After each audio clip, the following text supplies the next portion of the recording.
Assalamualaikum warahmatullahi wabarakatuh. Rugilah ia di dunia dan di akhirat. Padahal kalau dia sedang ada ujian, tadi saya bilang langsung kembali kepada Allah. Clear sebenarnya kalau kembali kepada Allah. Langsung wudu, sholat taubat, berdoa. Clear. Assalamualaikum warahmatullahi wabarakatuh.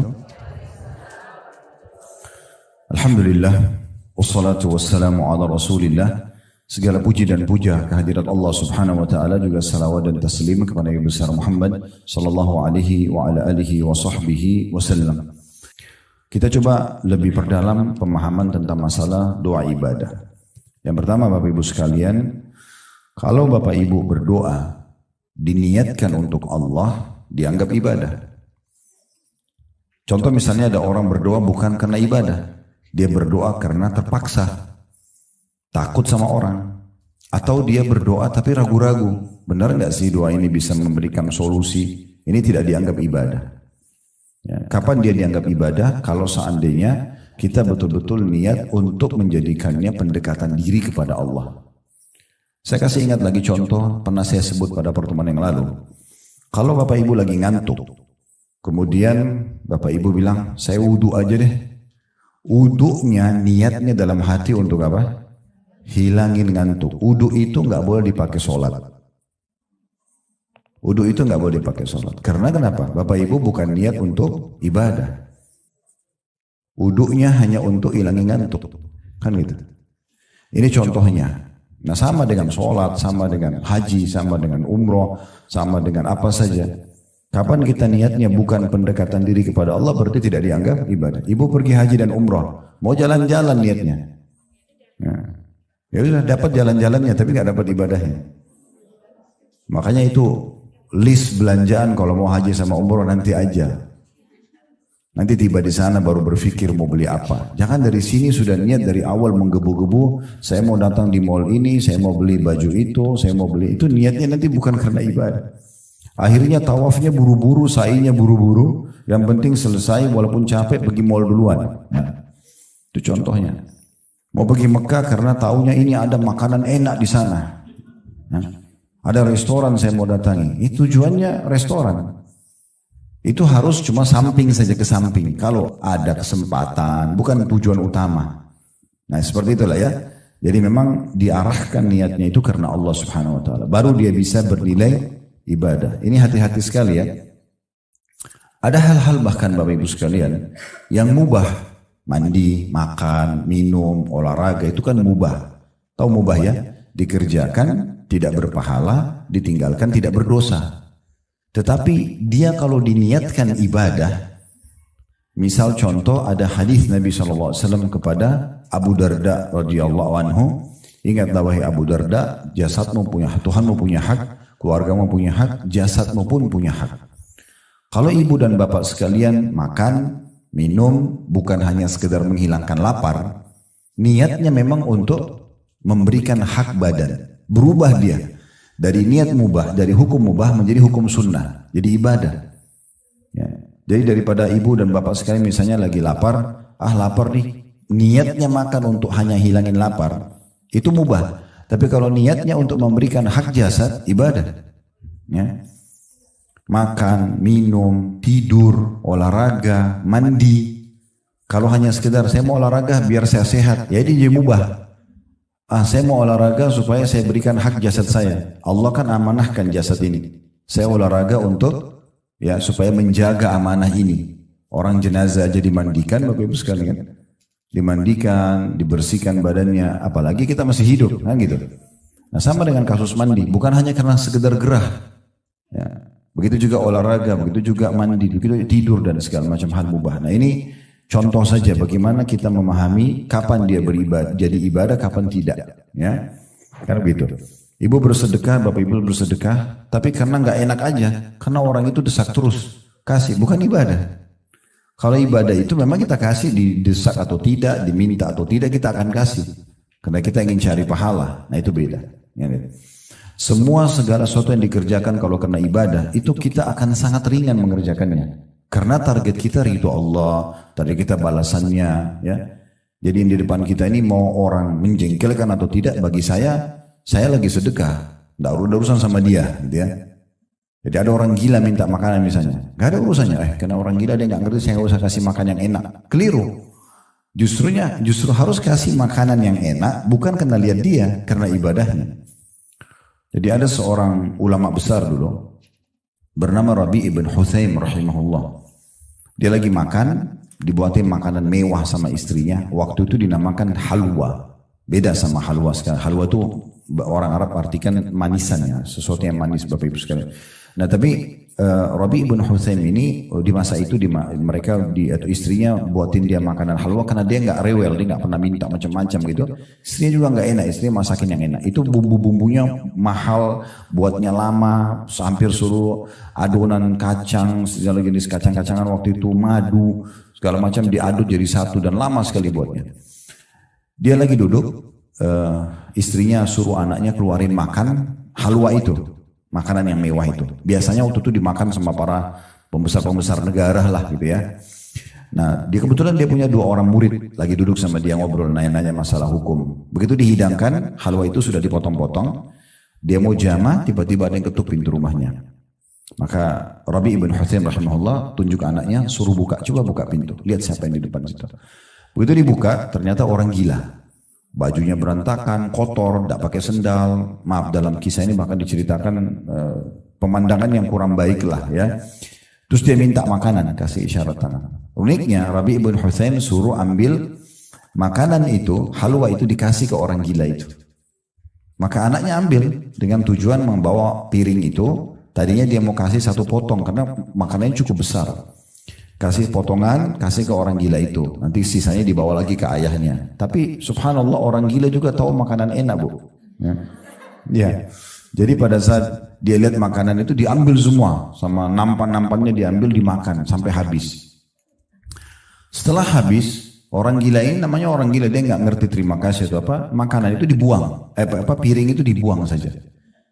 Anaknya Rabi ibn Huthaim ini ambil piring itu, dia masuk ke dalam sambil dia jengkel. Manusiawi ini orang udah dikasih makan, tadinya mau dikasih 1 potong malah dihabisin semua. Terus piringnya dibuang lagi. Lalu anaknya ini datang kepada ayahnya Rabi ibn Huthaim lalu berkata, wahai ayahku, semoga Allah selalu jaga anda. Tadi itu kan yang minta orang gila. Dia tidak tahu nilainya makanan itu. Ini perkataan anaknya. Dia tidak tahu nilainya makanan itu. Kalau tadi anda suruh saya masuk ke dapur ambil makanan apa saja kan pasti dia mau. Roti kah, keju kah, apa. Pasti dia makan. Dia tidak tahu nilainya makanan itu. Kenapa harus halwa yang ibuku buatkan khusus buat anda? Ini anaknya butuh jawaban. Maka Rabi ibn Huthaim rahimahullah ini kalau Bapak Ibu baca tentang riwayat tentang beliau ini di waktu itu ya. Di kalangan para tabi'in dipanggil sebagai alimnya ulama. Jadi orang kalau sudah mulai rasa lemah imannya di Irak itu datanya ke Rabi ibn Huthaim ini. Karena bicaranya surga, neraka, kuburan, kematian gitu-gitu terus. Ya orang kalau datang itu dinasihatin terus tentang masalah akhirat. Sehingga mereka ternetralisir imannya itu. Intinya dia mengatakan begini, wahai anakku, kalau seandainya tadi orang gila itu tidak tahu nilainya makanan yang kita kasih, Allah tahu nilainya. Lalu dia membaca firman Allah SWT, lan tanalu birra hatta tunfiqu mimma tuhibbun. Kalian tidak akan mendapatkan maksimal balasan pahala dari Allah sampai kalian menginfakkan apa yang paling kalian cintai.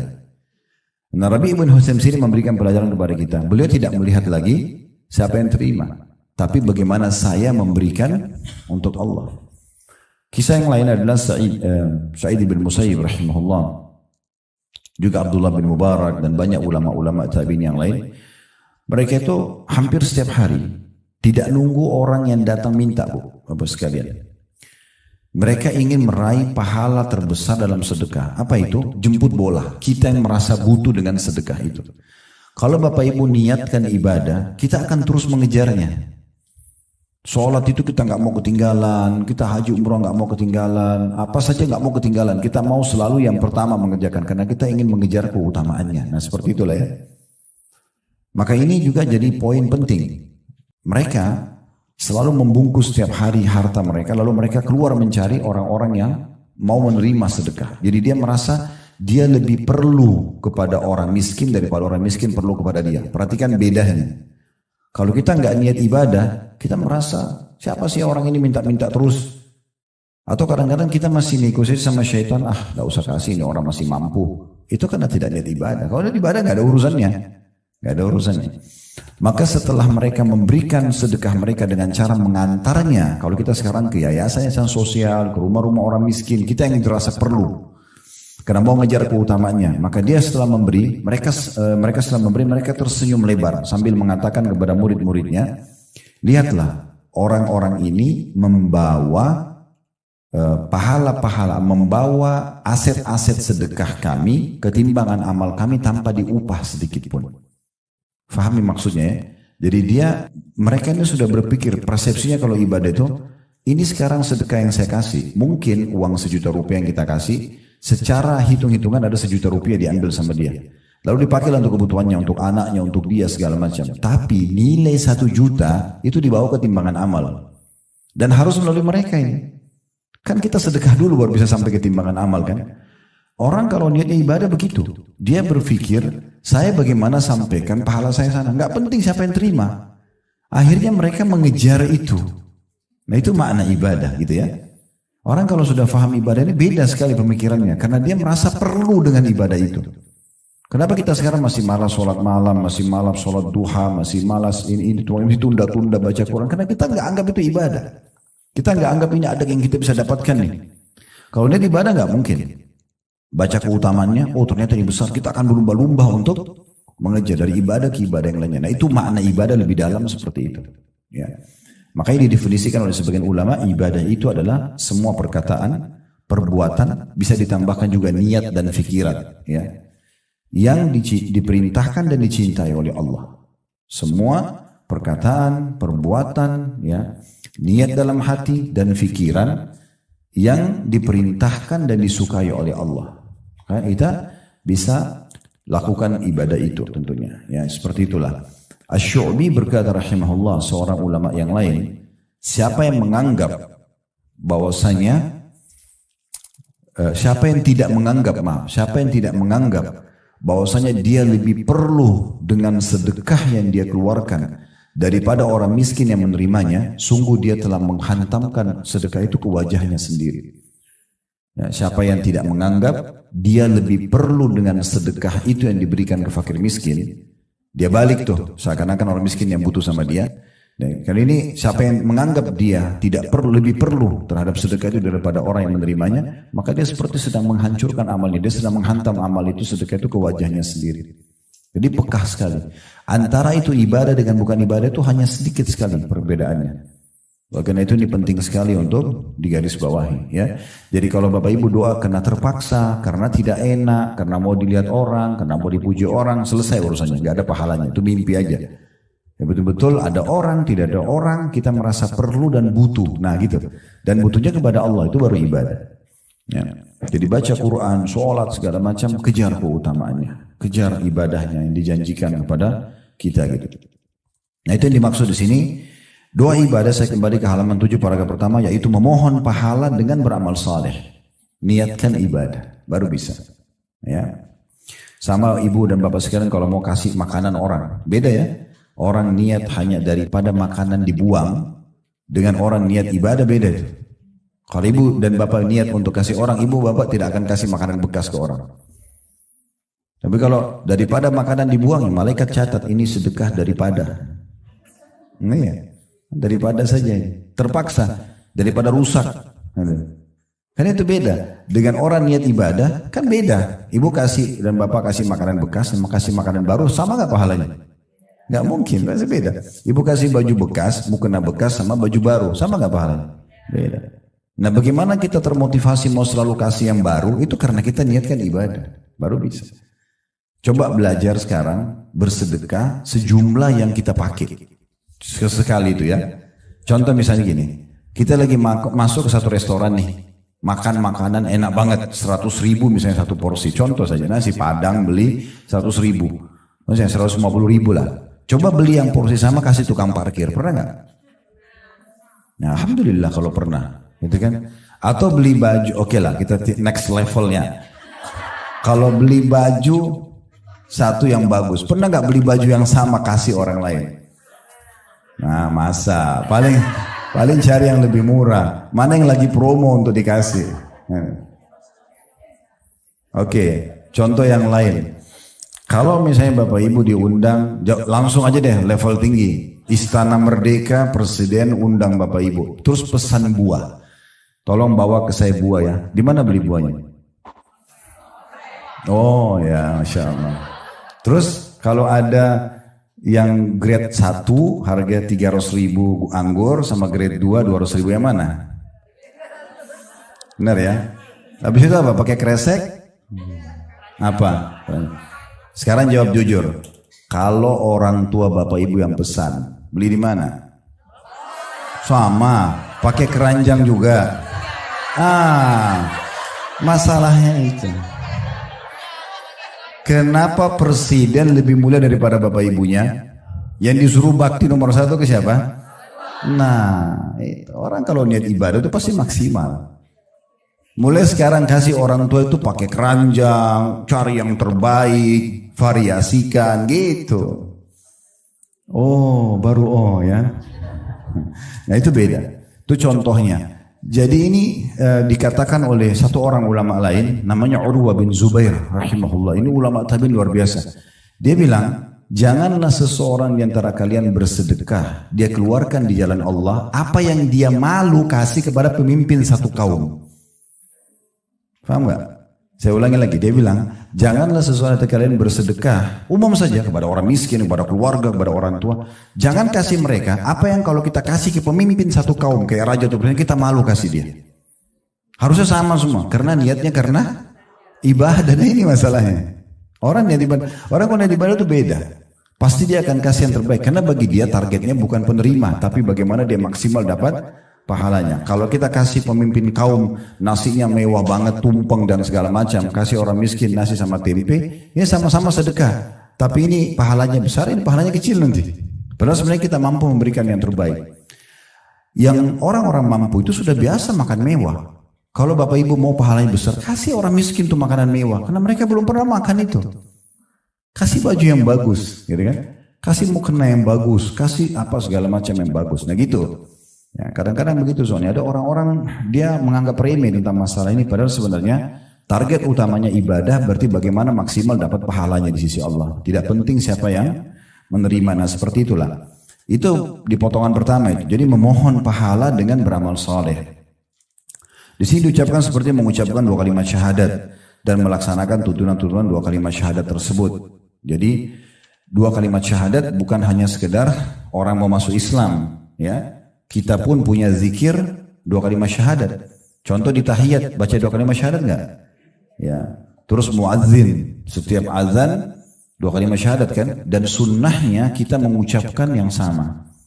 Kata Nabi SAW, siapa yang mendengarkan muadzin mengucapkan azan, sebagian asar menyebutkan, sebagian ulama mengatakan pada saat dia ucapkan syahadatnya, asyhadu an la ilaha illallah, asyhadu anna muhammadar rasulullah. Lalu dia mengatakan, wa ana ashhadu an la ilaha illallah wahdahu la syarika wa asyhadu anna muhammadan abduhu wa rasuluh. Dia bilang, saya juga bersaksi sebagaimana muadzin bersaksi tidak ada Tuhan yang berhak disembah kecuali Allah dan Muhammad benar-benar utusannya. Lalu ditambah, raditu billahi robba, aku ridho Allah sebagai Tuhan, wa bi Muhammadir rasulah, dan Muhammad SAW adalah utusan Allah, wa bil Islam, dan agama Islam sebagai agama, maka akan diampuni dosa-dosanya yang telah lalu. Hanya dengan mengucapkan seperti yang diucapkan oleh muadzin, itu syahadat lagi gitu kan.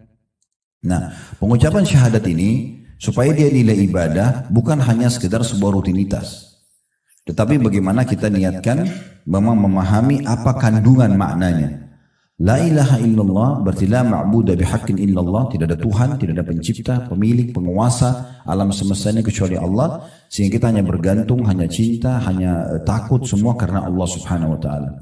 Itu maknanya. Dan Muhammad Rasulullah betul-betul menjadikan beliau sebagai idola, suri tauladan, mengikuti semua ajarannya, meninggalkan larangannya. Nah, itu makna daripada konsekuensi baru syahadatnya bisa bermakna ibadah.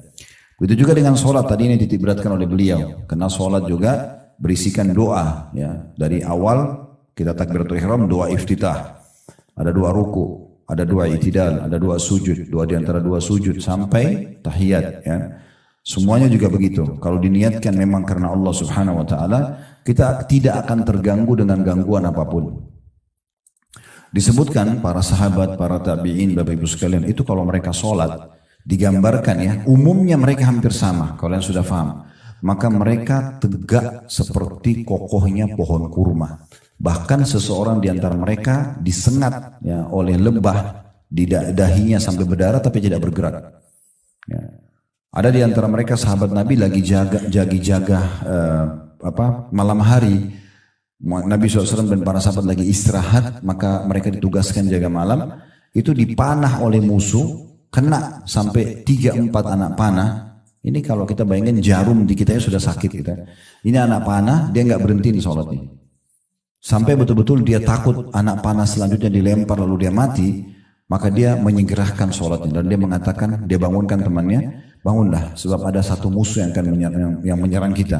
Waktu dilihat berdarah semua, temannya bilang, kenapa kau nggak bangunkan dari awal? Dia bilang, kalau saya bukan khawatir akan mati karena panah selanjutnya, maka saya akan terus melanjutkan menyelesaikan surah Al-Kahfi yang sedang saya baca.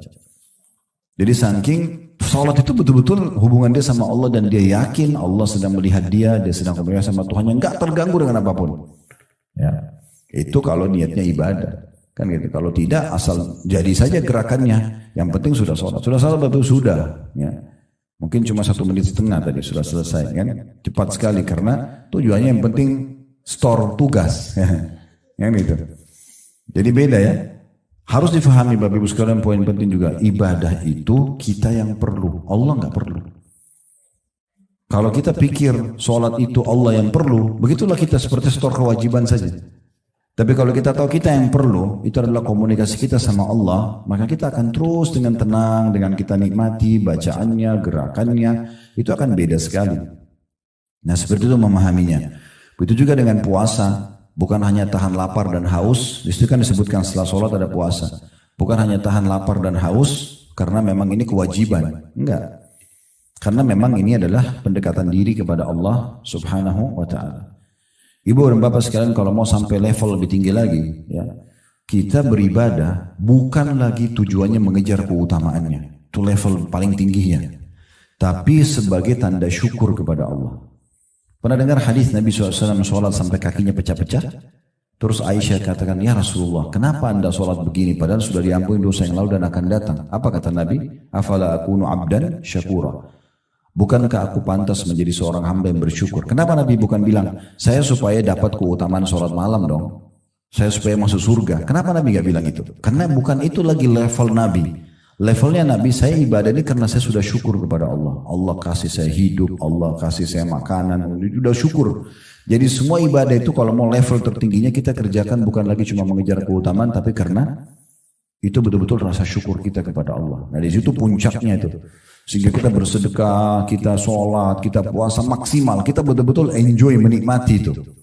Kata Abu Darda radhiyallahu anhu, kalau bukan karena menahan nikmatnya dahaga di saat puasa, saya tidak berharap hidup sesaat pun. Mereka nikmati tuh hausnya puasa itu. Karena pendekatan diri kepada Allah subhanahu wa ta'ala. Begitu. Jadi kalau ibadah seperti itu keadaannya. Sama dengan zakat. Kalau kita peduli sebagai itu adalah sebuah ibadah, kita akan betul-betul detail menghitungnya, menentukan waktunya. Bahkan betul-betul ya tidak mau kurang. Kalau perlu kita lebih sehingga tidak salah dalam hitungan. Gitu kan. Itu juga dengan haji. Bukan hanya sekedar mau dipanggil sebagai ibu haji atau pak haji. Ya, tapi betul-betul akan ya dikerjakan karena Allah. Bahkan para kaum salaf itu mereka pergi haji, pergi umrah, pulang kebanyakan orang tidak tahu.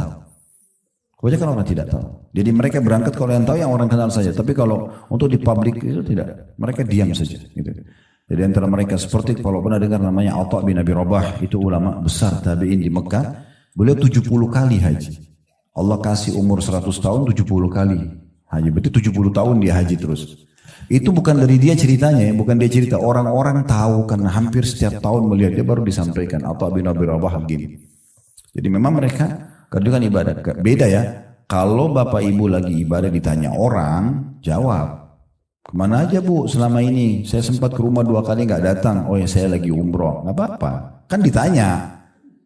Yang masalah tidak ditanya cerita. Kamu tahu nggak kemarin saya umroh 2 kali loh. Saya sudah haji 7 kali loh. Yang nanya siapa? Nggak ada yang nanya. Berarti hanya untuk pujian lisannya manusia sepanjang lidahnya saja. Itu pujian orang, kerupuk masih lebih enak. Ya. Karena kerupuk itu masih ada rasanya walaupun dia kecil untuk kebutuhan tubuh kita. Daripada ucapan orang kamu hebat ya, kamu dermawan, terus dapat apa? Badan nggak tambah gemuk, nggak tambah cantik, nggak tambah kaya, nggak ada. Tapi ada orang kejar itu, subhanallah, puas dengan pujian orang. Apa yang mau didapat? Ya. Nggak penting sekali itu. Itu contohnya ya. Jadi bukan berarti kita tidak boleh menyampaikan pada orang. Kalau ditanya, sampaikan. Saya sama bapak sini pada mau ke masjid. Ada tetangga tanya, mau kemana? Masa kita bilang kalau saya bilang riak nih? Kan enggak usah. Ditanya, iya mau ke masjid. Ayo pak, sholat di masjid juga? Gak apa-apa. Tapi kalau iklanin ke orang, ayo sholat, ayo saya mau sholat nih misalnya. Contohnya, itu kan mungkin bisa sangat terbuka pintu itu. Itu juga kata beliau di sini menyembelih, sembelihan. Nah sama juga, ini termasuk ibadah yang besar Bapak Ibu sekalian ya. Jadi sembelih jangan cuma dilakukan di Idul Adha ya. Tapi seringnya menyembelih hewan, kambing, unta, sapi gitu kan, ayam terus dibagikan ke orang ini, memberikan makan orang ini besar sekali pahalanya. Ya, jadi momentum-momentum memberi makan orang itu besar sekali pahalanya. Jadi jangan selalu mau ditraktir tapi tidak pernah traktir orang ya. Sering berbagi. Itu dalam sebuah hadis riwayat Muslim. Pernah ditanyakan oleh seseorang kepada Nabi SAW, ya Rasulullah, ayyu islamin khair. Amalan apa dalam Islam selain kewajiban yang besar sekali pahalanya. Artinya kalau saya jadikan sebagai target saya itu bagus banget itu. Kata Nabi SAW, tut'imut ta'am, beri makan orang. Itu nomor satu tuh. Baru tusallimu ala man ta'rif wa man lam ta'rif. Lalu kau ucapkan salam kepada orang yang kau kenal dengan tidak kenal. Jadi dua sunnah. Jarang sekali kita hidupkan itu ya. Ya mungkin kalau kita lagi pengajian begini ada makanan, itu umum orang kasih makan ya. Kemudian kalau ada acara kita undang orang keluarga di rumah, iya. Tapi pernah nggak kita buatin program setiap hari saya akan keluarkan sekian porsi sedekah. Nah gitu. Jadi memang itu dijadikan sebagai program rutin keluar gitu ya. Kalau kita bisa misalnya memblok satu rumah anak yatim, dua rumah anak yatim, bagus lah gitu kan. Per bulan berapa kebutuhan berasnya? 50 kilo dari saya aja ya, udah kita transfer tiap bulan, gak ada yang tahu antara kita sama Allah ya. Kita kasih misalnya contoh itu sangat bagus. Nah juga bagus kalau menyembelih. Di sini sebenarnya sembelihan ini maknanya adalah makanan sebenarnya, karena menyembelih itu kita memberikan makanan. Dan ini tidak boleh dialihkan kepada selain Allah SWT, seperti orang kasih sesajen untuk patung, untuk kuburan, untuk laut segala macam, ini tidak boleh. Begitu juga dengan nazar. Nazar karena Allah. Nazar ini tahu hukum dasarnya ya. Makruh Bapak Ibu sekalian. Hukum dasar nazar makruh. Artinya lebih baik tidak nazar. Udah tahu hukumnya ya? Karena orang kalau dia kalau dia selalu bernazar, maka kalau tidak Allah kabulkan dia tidak lakukan kan? Sekarang kalau penyakit saya sembuh, saya akan puasa 3 hari. Anak saya diterima kuliah, saya akan sedekah 100 porsi. Kalau enggak, berarti enggak lakukan. Nah itu berarti seperti orang pelit. Makanya hukum awalnya, dasarnya ulama bilang nazar itu makruh. Kalau yang benar bagaimana Ustaz? Yang benar Bapak Ibu aktivitas dulu, ikhtiar, begitu berhasil lalu kita sedekah. Tidak ada hubungannya dengan berhasil atau tidak. Nah itu mungkin masih oke, gitu kan. Nah tapi bukan berarti tidak boleh ya. Tetap saja boleh, cuman hukumnya makruh. Kenapa dimakruhkan juga oleh sebagian ulama? Karena kalau berhasil jadi wajib Bapak Ibu sekalian. Misal kalau anak saya diterima kuliah, saya akan sedekah 100 juta. Begitu diterima benar-benar harus, tidak boleh ditunda. Harus disedekah, kecuali Bapak Ibu punya udzur, tidak cukup hartanya segala macam gitu. Dan juga dari satu sisi ulama mengatakan nazar ini ada taklif, membebankan diri mungkin di atas kemampuan. Mungkin dia nggak mampu, tapi dia karena ingin supaya dapat jalan keluar maka dia bernazar, ini nggak usah. Ada solusi lain pengganti nazar, namanya tawasul dengan amal saleh. Bertawasul dengan amal saleh. Misal kita sedekah, gitu kan? Niatkan sedekah ini akan memudahkan urusan, itu boleh. Itu solusi, itu lebih baik, gitu kan? Jadi kita justru bersedekah dulu, ibadah dulu, baru kita minta diberikan jalan keluar sama Allah. Kalau nazar kan tidak, kita minta dikabulkan dulu, baru kita keluarkan, beda. Ya. Kalau tawasul dengan amal saleh, menjadikan amal saleh sebagai perantara antara kita sama Allah, itu kita sedekah dulu, kita ibadah dulu, niatkan untuk jalan keluar, itu bisa. Kalau nazar tidak, minta dulu Allah kasih, kalau enggak saya enggak mau lakukan. Nah seakan-akan begitu. Nah tapi kalau Bapak Ibu sudah nazar dan ternyata dikabulkan oleh Allah, wajib, nggak boleh ditunda. Ya, nggak boleh ditunda. Apakah itu harta, apakah itu puasa. Jadi begitu selesai urusannya nggak boleh kita bilang sudah saya bulan depan aja puasa. Nggak bisa, harus pada saat itu.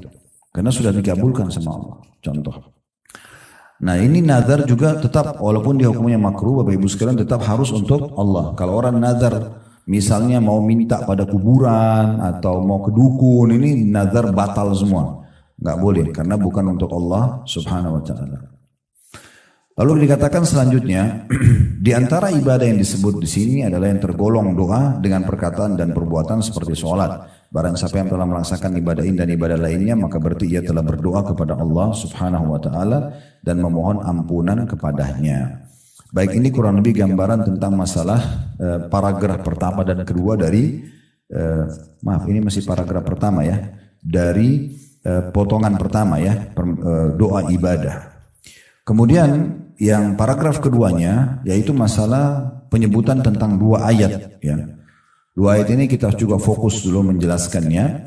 Yang pertama surah Ghafir, ini surah nomor 40 dalam Al-Quran atau surah Al-Mu'min nama lainnya, surah Mu'min ya. Ayat 60, ini ayat yang paling masyhur berhubungan dengan masalah Allah pasti menerima doa hambanya. Dan kita sudah sebutkan pada pertemuan yang lalu syarat-syarat diterimanya doa ya. Dan Tuhanmu berfirman, hai Muhammad, berdoalah kepadaku, niscaya aku akan perkenankan bagimu. Artinya dari potongan ayat ini kata ulama tidak ada doa yang tidak diterima. Cuma ada doa yang langsung diberikan pada saat itu, ada doa yang diberikan setelah beberapa waktu. Ya. Selama orang itu masih terus berusaha berdoa, maka akan diberikan oleh Allah Subhanahu wa taala. Dan dia tidak minta yang haram, dia tinggalkan makanan dan minuman dan pendapatan haram, maka dengan izin Allah akan diterima. Jadi tidak usah khawatir. Kita sudah singgung pada pertemuan yang lalu Bapak Ibu sekalian, kalau ada orang yang berdoa, ini Ibnu Qayyim mengatakannya, kalau ada orang anaknya sakit, sudah 10 tahun dia berdoa dan dia melihat anaknya belum sembuh, kemudian dia mengatakan Allah belum menerima doa saya, ini keliru.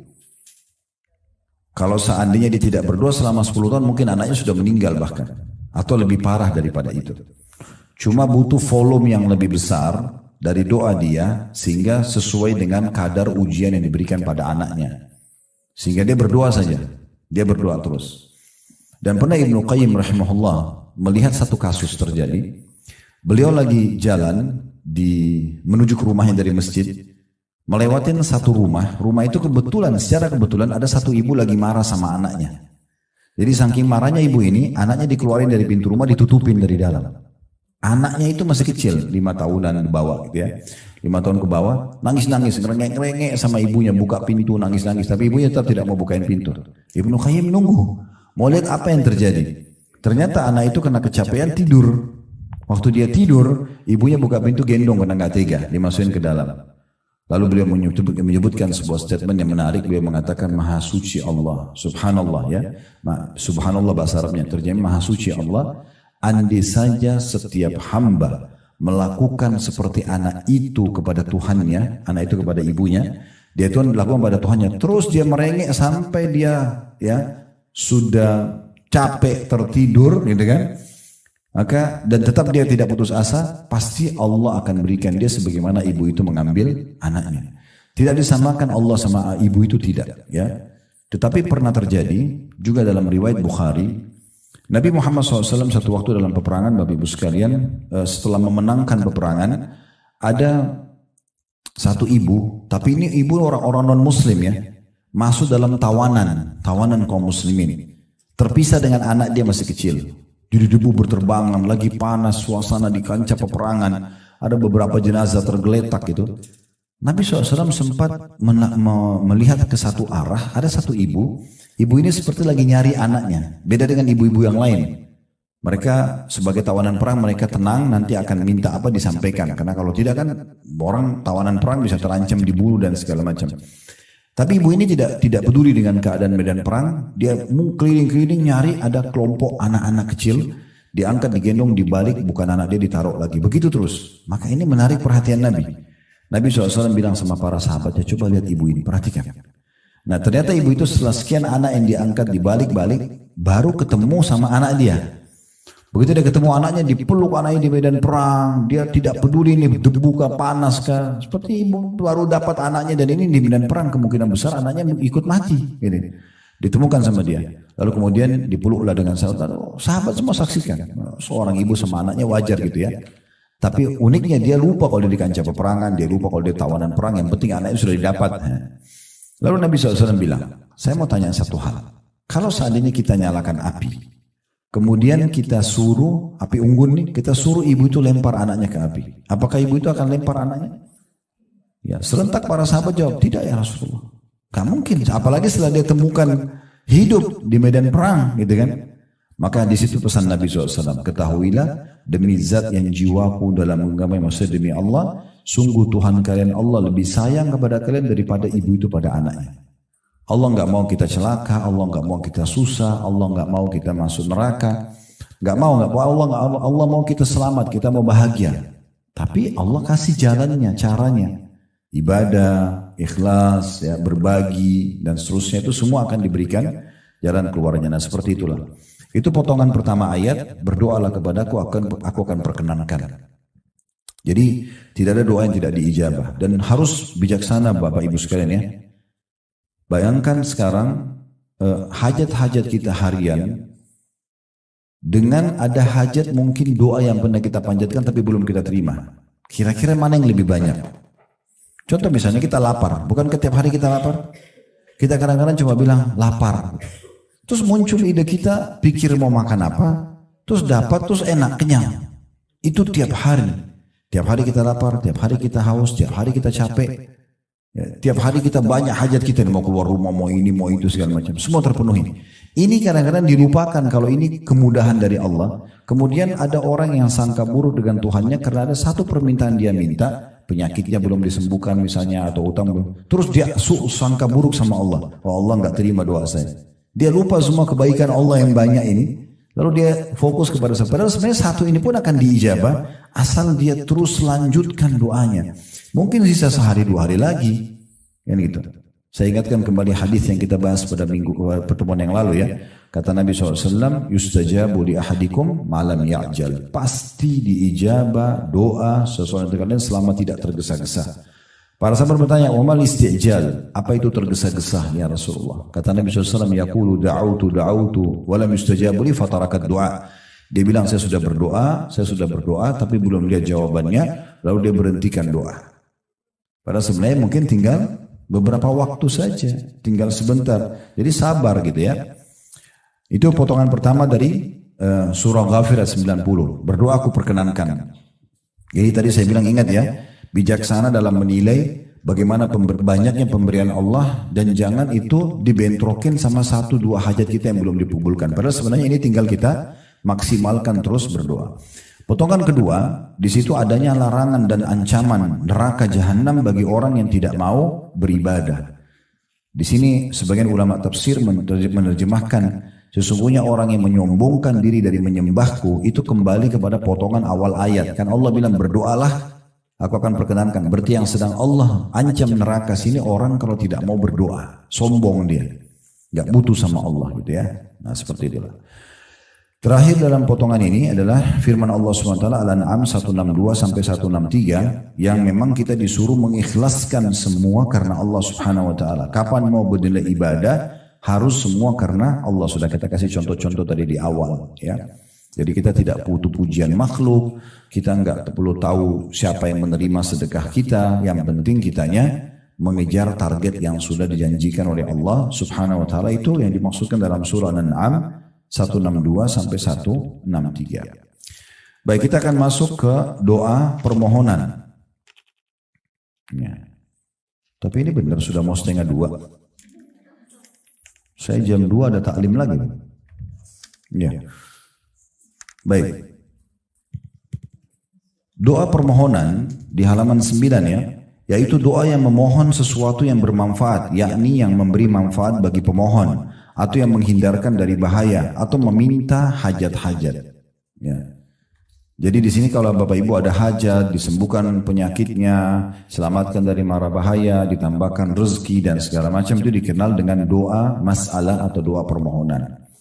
Dan doa permohonan dirincikan atau rinciannya sebagai berikut. Yang pertama, apabila permohonan ini terjadi dari seorang hamba kepada hamba yang lain yang masih hidup, mampu dan ada di hadapannya, maka tidak termasuk kesyirikan seperti berilah saya air minum atau wahai fulan berilah saya makanan atau seumpamanya atau seumpama itu atau seperti itu ya, maka itu tidak menjadi masalah ya.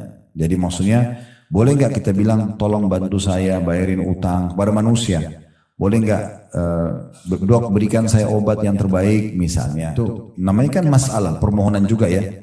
Tapi yang seperti ini masih boleh kalau syaratnya tadi minta kepada orang yang masih hidup, bukan jenazah di kuburan ya. Kemudian orang itu mampu untuk membantu kita dan juga masih ada di hadapan kita. Nah itu baru boleh. Dan itu pun masih di alam manusia. Minta minum, minta pekerjaan, minta makan ya, dan seterusnya. Oleh sebab itu Rasulullah SAW bersabda, Man sa'ala billahi fa'atuhu. Barang siapa yang meminta kepada kalian dengan menyebut nama Allah, maka berilah dia. Saya dia bilang, demi Allah tolong bantu saya, demi Allah gini dan itu berilah. Gak usah peduli dia, tapi kita sedang memberi untuk Allah, tadi sudah kita jelaskan. Wa man ista'adha billahi fa'idhu. Dan barang siapa yang meminta perlindungan kepada kalian dengan menyebut nama Allah, maka berilah perlindungan kepadanya selama dia bukan pelaku kriminal ya. Minta dilindungi ya, ada orang kena longsor, gempa segala macam, kemudian minta bernaung ya di rumah kita misalnya sementara gitu-gitu ya.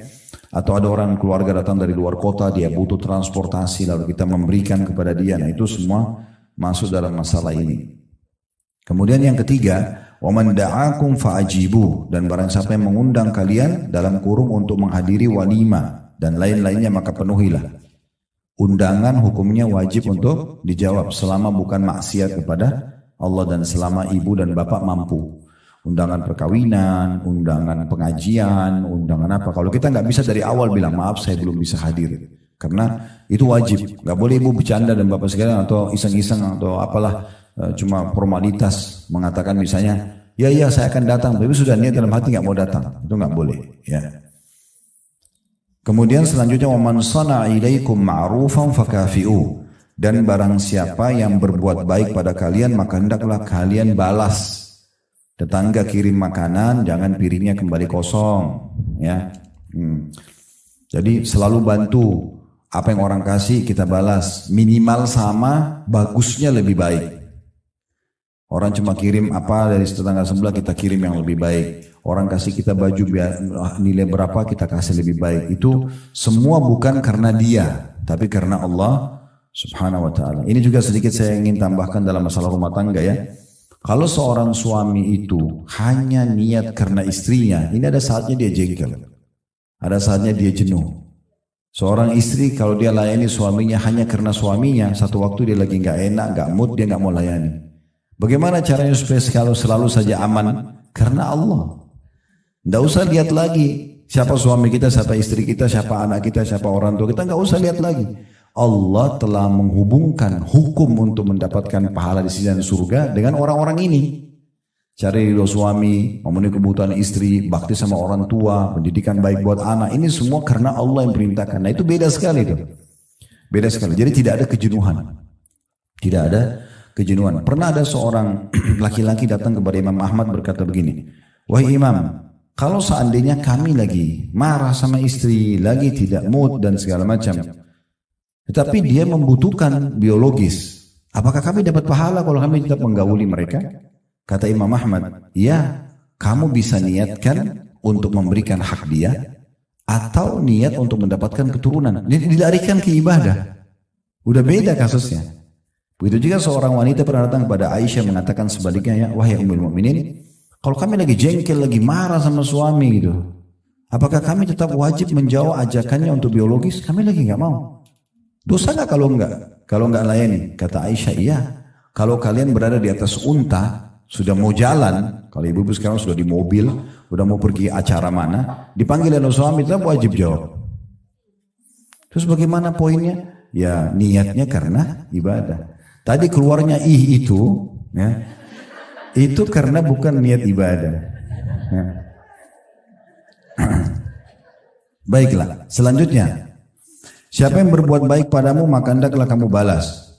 Kemudian fa in lam tajidu ma tukafi'unahu fad'u lahu hatta taraw annakum qad kafa'tumuh.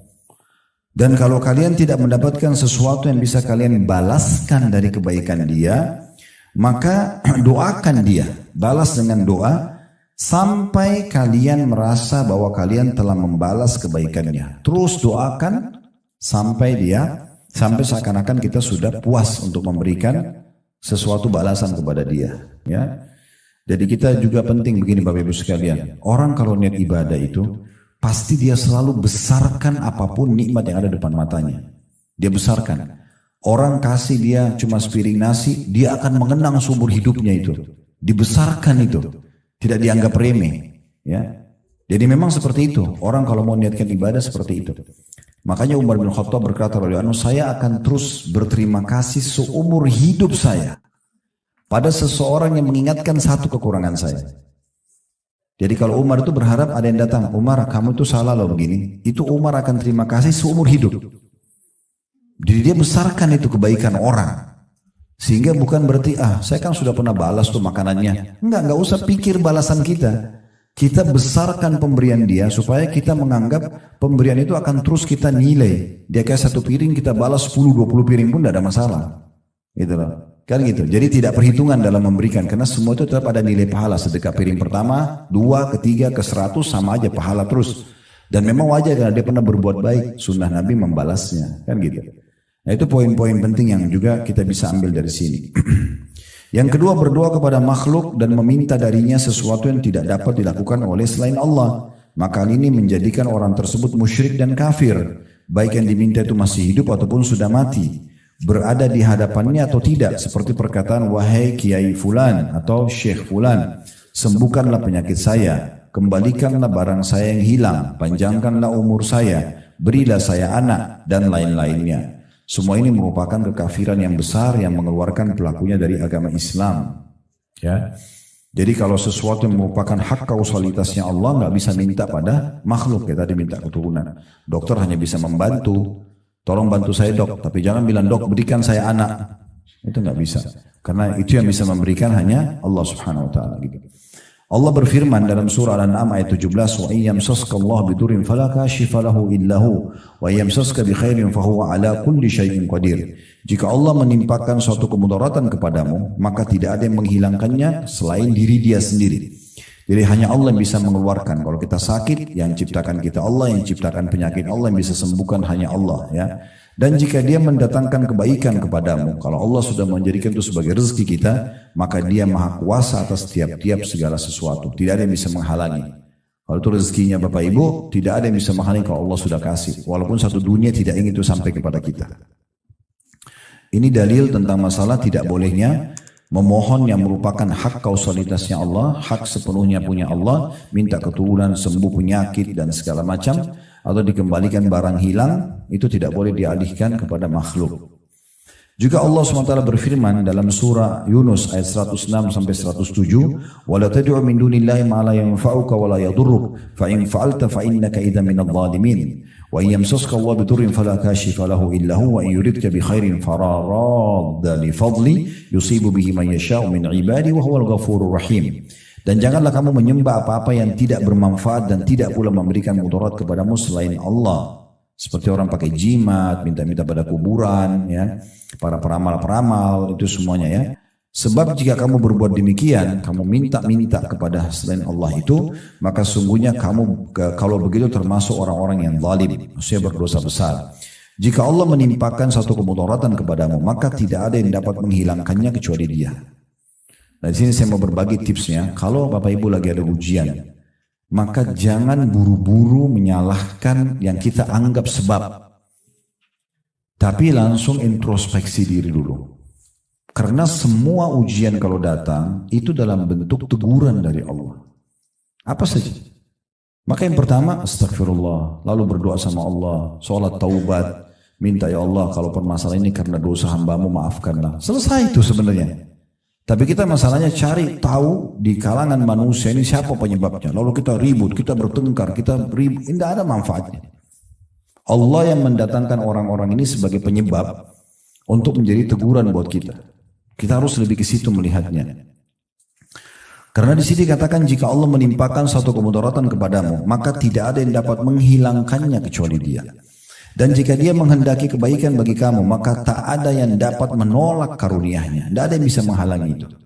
Dialah yang memberikan kebaikan itu kepada siapa yang dikehendakinya di antara hamba-hambanya, dan Dia yang Maha Pengampun lagi Maha Penyayang. Jadi sekali lagi saya ingatkan, kalau kita sehat, kita lagi banyak nikmat, yang ciptakan kita Allah, yang ciptakan nikmat itu Allah, yang bisa pertahankan hanya Allah. Minta dan bersyukur padanya, selesai urusannya. Makhluk akan Allah datangkan untuk memenuhi kebutuhan kita. Kalau kita sedang sakit, lagi ada musibah, difitnah orang dan segala macam, harta kita diambil, yang ciptakan kita Allah, yang ciptakan ujian itu Allah, yang bisa memberikan jalan keluar hanya Allah. Maka langsung introspeksi diri, muhasabah, sholat, taubat, istighfar, selesai urusannya. Ya. Selanjutnya Allah SWT juga berfirman dalam surah Al-A'raf ayat 194 yang bunyinya, innal ladzina tad'una min dunillahi ibadun amsalukum fad'uuhum falyastajibu lakum in kuntum shadiqin. Sesungguhnya berhala-berhala atau apapun yang kalian seru selain Allah itu adalah makhluk yang lemah yang serupa juga dengan kalian. Maka serulah berhala-berhala itu, lalu biarkanlah mereka memperkenankan permintaanmu jika memang orang-orang itu benar. Jadi maksudnya semua selain Allah makhluk. Kita sama malaikat sama, kita sama jin sama, kita sama matahari dan bintang-bintang sama, kita sama udara, sama air, semuanya sama. Ciptaan Allah, makhluk. Allah jadikan mereka fasilitas justru untuk mendekatkan diri kepada Allah. Ya, bukan kita minta-minta pada benda-benda ini. Kan gitu. Ini sayang sekali kalau orang tidak faham. Banyak orang di negeri kita ini, dalam sholat mereka mengatakan, iyyaka na'budu wa iyyaka nasta'in. Hanya kepadamu ya Allah kami menyembah. Hanya kepadamu kami minta tolong. Habis salam minta kuburan sebelah masjid. Tolong sembuhin saya, tolong mudahin urusan saya, tolong mudahin jodoh saya, tolong bukain rezeki saya. Lalu mana komitmen tadi iyyaka na'budu wa iyyaka nasta'in ini? Ya. Dan Nabi SAW ajarkan kepada kita doa yang luar biasa dalam meminta kepada Allah. Kata Nabi SAW, minta segala sesuatunya pada Tuhan kalian sampai tali sendal kalian. Tali sendal minta sama Allah. Ini saya singgung waktu di awal kita bahas buku ini ya. Banyak orang kadang-kadang mau berdoa tapi yang dianggap besar saja. Itu pun kalau sudah mentok di manusia nggak bisa, baru minta sama Allah. Ini sakit nih, pergi dokter 1 nggak sembuh, 2 nggak sembuh, 3 nggak sembuh, 30 dokter nggak sembuh, baru sholat tahajud, baru umroh, minta doa di tawaf. Kenapa nggak dari awal sholat tahajud dan umroh, baru nanti Allah mulain dokter dan resep yang cocok, itu yang benar. Makanya nggak sembuh-sembuh, masalahnya nggak selesai-selesai, gitu kan? Karena dia nggak kembali kepada Tuhannya Allah. Yang lainnya semua makhluk penyebab saja, gitu kan? Selanjutnya Allah juga berfirman dalam surah Al-A'raf 197, "Walladzina tad'una min duni la yastati'una nasrakum wala anfusahum yansurun." Dan berhala-berhala yang kamu seru selain Allah tidaklah sanggup menolongmu, bahkan tidak dapat menolong dirinya sendiri. Itu jimat-jimat, ya hati-hati ya. Saya pernah bahas masalah ini Bapak Ibu sekalian, waktu itu di Kemang ada satu pengajian, terus satu ibu keluar, dia liatin saya, "Ustaz, ini kalau seperti ini jimat bukan?" Rupanya dia keluarin kayak satu map kecil warna biru, dibuka dalamnya ada kertas fotokopian. Betul saya buka saya sudah tahu itu jimat. Karena bahasa Arab huruf hijaiyah dibolak-balik, gambar pedang, gambar bebek, gambar apalah. Tidak pernah Nabi ajarin ini. Ya gitu, ditulis macam-macam. Untuk apa ini Bu katanya? Itu dibayar loh, mau 5 juta atau berapa? Kertas fotokopi gitu kan. Kemudian dia bilang ini untuk supaya saya sama suami langgeng. Memang ada hubungannya sama kertas itu? Nggak ada hubungannya. Berdoa sama Allah dan di alam manusia Allah sudah kasih. Mau pasangan suka sederhana kok. Tatapan matanya syahdu, lisannya santun, tangannya ramah, baik, tulus. Selesai orang suka gitu. Nggak usah lintas alam bawa foto ke dukun, suruh jin yang datang. Untuk apa? Kesyirikan kepada Allah. Itu kan lintas alam, penjahat dimasukin ke rumah, gitu kan? Itu kan tidak perlu semuanya. Itu contoh-contoh dan banyak sekali masalah ini. Saya juga pernah itu hari di puncak mampir di satu restoran. Mampir tidak sekali sama teman saya gitu. Dia kebetulan kenal pemilik restoran cukup besar. Kemudian saya sholat di musolahnya karena masjid cukup jauh dan kami lagi musafir waktu itu. Terus sholat. Begitu sholat di musola ada satu bingkai, mungkin seperti lukisan di belakang kita ini, tapi ditutup kain hitam. Di depan mihrabnya gitu. Terus saya curiga, saya panggil, "Pak, ini apa ini Pak?" "Oh, ada orang di sini, orang pintar kasih." "Untuk apa?" "Untuk laris usaha." Saya bilang gitu. Dia bilang, "Iya Ustaz." "Coba buka Pak." Salah satu syaratnya gak boleh buka kain hitamnya itu. Nah, Coba buka, tidak apa-apa, Bapak nggak usah khawatir. Saya insya Allah jamin tidak apa-apa. Mungkin dia diancam kalau buka nanti kualat lah apa, Allahu alam. Buka, begitu buka, saya tahu tuh tulisannya. Subhanallah, ini pernah terjadi juga di Irian waktu itu. Saya lagi dakwah ke sana. Ada satu pengusaha muslim di sana. Dia kena saya jelasin masalah jimat-jimat ini nggak boleh segala macam. Dia bilang, Ustaz bisa ke toko saya nggak? Tokonya Masya Allah laku memang gitu besar. Tapi ada satu di ruangan ayah dia. Dia bilang, Ustaz tolong lihat. Di belakang pintu kamar orang tua saya itu ada kertas. Itu kertas sudah butek banget. Udah tua, coklat, udah sobek-sobek. Udah lama. Ini saya curiga karena bahasa Arab dia bilang. Terus saya coba lihat. Saya bukan ngomongin diri Bapak Ibu sekalian. Dari SD saya sudah belajar bahasa Arab. Tapi saya nggak tahu isinya apa. Bahasa Arab. Saya coba baca apa ini gitu. Bolak-balik saya cek. Ternyata setelah saya teliti mungkin cukup lama 15 menit mungkin. Itu bahasa Indonesia tapi diarabkan. Ya, makanya tidak saya temukan dalam bahasa Arab ini apa. Jadi waktu saya lihat, tulisannya itu ini adalah nama 7 orang Ashabul Kahfi. Lalu disebut sama dia namanya dan nama nggak jelas juga, nama apa gitu. Dan ini nama anjingnya. Iya, siapa yang taruh di tokonya akan lari, siapa yang taruh di rumahnya tidak akan diganggu penjahat dan sebagainya. Ini khurafat semua. Apa punya kertas itu? Gak ada hubungannya sama sekali. Jadi hati-hati sekali ya. Jadi nggak perlu semua itu ya. Maka minta selalu kepada Allah Subhanahu wa taala. Tinggal mudah, alhamdulillah, wassalatu wassalamu, ya Allah tolong selamatkan saya dari orang ini. Ya Allah mudahkan bagi saya rezeki itu, selamatkan saya dari ini dan itu, kan bisa gitu. Saya ulangi ya. Di sini firman Allah SWT, dan berhala-berhala yang kamu seru selain Allah itu tidaklah sanggup menolongmu, bahkan tidak dapat menolong diri mereka sendiri. Selanjutnya firman Allah Subhanahu wa taala di dalam surah Al-Hajj ayat 11 sampai ayat 13 yang bunyinya, wa minan nasi may ya'budullah ala harf fa in asabahu khairun ma'anna bih wa in asabathu fitnatun qalaba ala wajhi khasira dunya wal akhirah dzalika huwal khusranul mubin yad'u min dunillahi ma la yadurruhu wa la yanfa'u ma la yanfa'u ذلك هو الضلال البعيد يدعو لمن ضر أقرب من نفعه لبئس المولى ولبئس العشير. Dan di antara manusia ada orang yang menyembah Allah dengan berada di tepi saja, maksudnya hanya asal-asalan ya. Maka jika ia memperoleh kebaikan, tetaplah ia dalam keadaan itu, tetap beribadah kepada Allah. Dan jika ia ditimpa satu bencana, ujian, berbaliklah ia ke belakang, malah tambah jauh dari Allah. Rugilah ia di dunia dan di akhirat. Padahal kalau dia sedang ada ujian, tadi saya bilang langsung kembali kepada Allah. Clear sebenarnya kalau kembali kepada Allah, langsung wudu, sholat taubat, berdoa, clear. Ya, kan? Rugilah orang itu kalau dia begitu dia ada di ujian, lalu dia malah kembali ke belakang, tidak menyembah Allah. Rugi dunia, rugi akhirat. Yang demikian itu adalah kerugian yang nyata. Ia menyeru selain Allah sesuatu yang tidak dapat memberi mudarat dan tidak pula memberi manfaat kepadanya. Yang demikian itu adalah kesesatan yang jauh. Ia menyeru sesuatu yang sebenarnya mudaratnya lebih dekat daripada manfaatnya. Sesungguhnya yang diserunya itu adalah sejahat-jahat penolong dan sejahat-jahat kawan. Maksudnya yang dia seru selain Allah Subhanahu wa taala. Ya. Ini berarti juga dalil menyebutkan tentang masalah tidak bolehnya syirik kepada Allah SWT. Allah jadikan mereka fasilitas justru untuk mendekatkan diri kepada Allah. Ya, bukan kita minta-minta pada benda-benda ini. Kan gitu. Ini sayang sekali kalau orang tidak faham. Banyak orang di negeri kita ini, dalam sholat mereka mengatakan, Iyyaka na'budu wa iyyaka nasta'in. Hanya kepadamu ya Allah kami menyembah. Hanya kepadamu kami minta tolong. Habis salam minta kuburan sebelah masjid. Tolong sembuhin saya, tolong mudahin urusan saya, tolong mudahin jodoh saya, tolong bukain rezeki saya. Lalu mana komitmen tadi iyyaka na'budu wa iyyaka nasta'in ini? Ya. Dan Nabi SAW ajarkan kepada kita doa yang luar biasa dalam meminta kepada Allah. Kata Nabi SAW, minta segala sesuatunya pada Tuhan kalian sampai tali sendal kalian. Tali sendal minta sama Allah. Ini saya singgung waktu di awal kita bahas buku ini ya. Banyak orang kadang-kadang mau berdoa tapi yang dianggap besar saja. Itu pun kalau sudah mentok di manusia nggak bisa baru minta sama Allah. Ini sakit nih, pergi dokter 1 nggak sembuh, 2 nggak sembuh, 3 nggak sembuh, 30 dokter nggak sembuh baru sholat tahajud. Baru umroh minta doa di tawaf. Kenapa nggak dari awal sholat tahajud dan umroh? Baru nanti Allah mulain dokter dan resep yang cocok. Itu yang benar. Makanya nggak sembuh-sembuh, masalahnya nggak selesai-selesai gitu kan? Karena dia nggak kembali kepada Tuhannya Allah. Yang lainnya semua makhluk penyebab saja, gitu kan?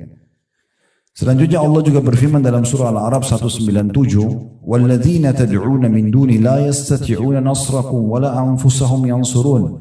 Dan berhala-berhala yang kamu seru selain Allah tidaklah sanggup menolongmu, bahkan tidak dapat menolong dirinya sendiri. Itu jimat-jimat, ya hati-hati ya. Saya pernah bahas masalah ini Bapak Ibu sekalian, waktu itu di Kemang ada satu pengajian, terus satu ibu keluar, dia liatin saya, "Ustaz, ini kalau seperti ini jimat bukan?" Rupanya dia keluarin kayak satu map kecil warna biru, dibuka dalamnya ada kertas fotokopian. Betul saya buka saya sudah tahu itu jimat. Karena bahasa Arab huruf hijaiyah dibolak-balik, gambar pedang, gambar bebek, gambar apalah. Tidak pernah Nabi ajarin ini. Ya gitu, ditulis macam-macam. Untuk apa ini Bu katanya? Itu dibayar loh, mau 5 juta atau berapa? Kertas fotokopi gitu kan. Kemudian dia bilang ini untuk supaya saya suami langgeng. Memang ada hubungannya sama kertas itu? Wah, ada hubungannya. Berdoa sama Allah dan di alam manusia Allah sudah kasih. Mau pasangan suka sederhana kok. Tatapan matanya syahdu, lisannya santun, tangannya ramah, baik, tulus. Selesai orang suka gitu. Tidak usah lintas alam bawa foto ke dukun, suruh jin yang datang. Untuk apa? Kesyirikan kepada Allah. Itu kan lintas alam, penjahat dimasukin ke rumah, gitu kan? Itu kan tidak perlu semuanya. Itu contoh-contoh dan banyak sekali masalah ini. Saya juga pernah itu hari di puncak mampir di satu restoran. Mampir tidak sekali sama teman saya gitu. Dia kebetulan kenal pemilik restoran cukup besar. Kemudian saya sholat di musolahnya karena masjid cukup jauh dan kami lagi musafir waktu itu. Terus sholat. Begitu sholat di musola ada satu bingkai, mungkin seperti lukisan di belakang kita ini, tapi ditutup kain hitam. Di depan mihrabnya gitu. Terus saya curiga, saya panggil, "Pak, ini apa ini Pak?" "Oh, ada orang di sini, orang pintar kasih." "Untuk apa?" "Untuk laris usaha." Saya bilang gitu. Dia bilang, "Iya Ustaz." "Coba buka Pak." Salah satu syaratnya gak boleh buka kain hitamnya itu. Nah, coba buka. Saya bilang, "Tidak apa-apa, Bapak gak usah khawatir. Saya insya Allah jamin tidak apa-apa." Mungkin dia diancam kalau buka nanti kualat lah apa, Allahu alam. Buka, begitu buka, saya tahu tuh tulisannya. Subhanallah, ini pernah terjadi juga di Irian waktu itu. Saya lagi dakwah ke sana. Ada satu pengusaha muslim di sana. Dia karena saya jelasin masalah jimat-jimat ini nggak boleh segala macam. Dia bilang, "Ustaz bisa ke toko saya nggak?" Tokonya Masya Allah laku memang gitu besar. Tapi ada satu di ruangan ayah dia. Dia bilang, "Ustaz tolong lihat di belakang pintu kamar orang tua saya itu ada kertas. Itu kertas sudah butek banget, udah tua, coklat, udah sobek-sobek, udah lama." Ini saya curiga karena bahasa Arab dia bilang. Terus saya coba lihat, saya bukan ngomongin diri Bapak Ibu sekalian. Dari SD saya sudah belajar bahasa Arab. Tapi saya nggak tahu isinya apa. Bahasa Arab. Saya coba baca apa ini gitu. Bolak-balik saya cek. Ternyata setelah saya teliti mungkin cukup lama 15 menit mungkin. Itu bahasa Indonesia tapi diarabkan. Ya, makanya tidak saya temukan dalam bahasa Arab ini apa. Jadi waktu saya lihat tulisannya itu ini adalah nama 7 orang Ashabul Kahfi. Lalu disebut sama dia namanya dan nama nggak jelas juga, nama apa gitu. Dan ini nama anjingnya. Iya, siapa yang taruh di tokonya akan lari, siapa yang taruh di rumahnya tidak akan diganggu penjahat dan sebagainya. Ini khurafat semua. Apa punya kertas itu? Gak ada hubungannya sama sekali. Jadi hati-hati sekali ya. Jadi nggak perlu semua itu ya. Maka minta selalu kepada Allah Subhanahu wa taala. Tinggal mudah, alhamdulillah, wassalatu wassalamu, ya Allah tolong selamatkan saya dari orang ini. Ya Allah mudahkan bagus saya rezeki itu, selamatkan saya dari ini dan itu kan bisa gitu. Saya ulangi ya. Di sini firman Allah SWT, dan berhala-berhala yang kamu seru selain Allah itu tidaklah sanggup menolongmu, bahkan tidak dapat menolong diri mereka sendiri. Selanjutnya firman Allah Subhanahu wa taala di dalam surah Al-Hajj ayat 11 sampai ayat 13 yang bunyinya, wa minan nasi man ya'budullah ala harf fa in asabahu khairun ma'anna bih wa in asabathu fitnatun qalaba ala wajhi khasira dunya wal akhirah dzalika huwal khusranul mubin yad'u min dunillahi ma la yadurru wa la yanfa'u ma la yanfa'u dzalika huwad dhalalul ba'id yad'u laman darru aqrabu min naf'i la bi'sal mawla wa la bi'sal 'ashir. Dan di antara manusia ada orang yang menyembah Allah dengan berada di tepi saja. Maksudnya hanya asal-asalan ya. Maka jika ia memperoleh kebaikan, tetaplah ia dalam keadaan itu, tetap beribadah kepada Allah. Dan jika ia ditimpa satu bencana, ujian, berbaliklah ia ke belakang, malah tambah jauh dari Allah.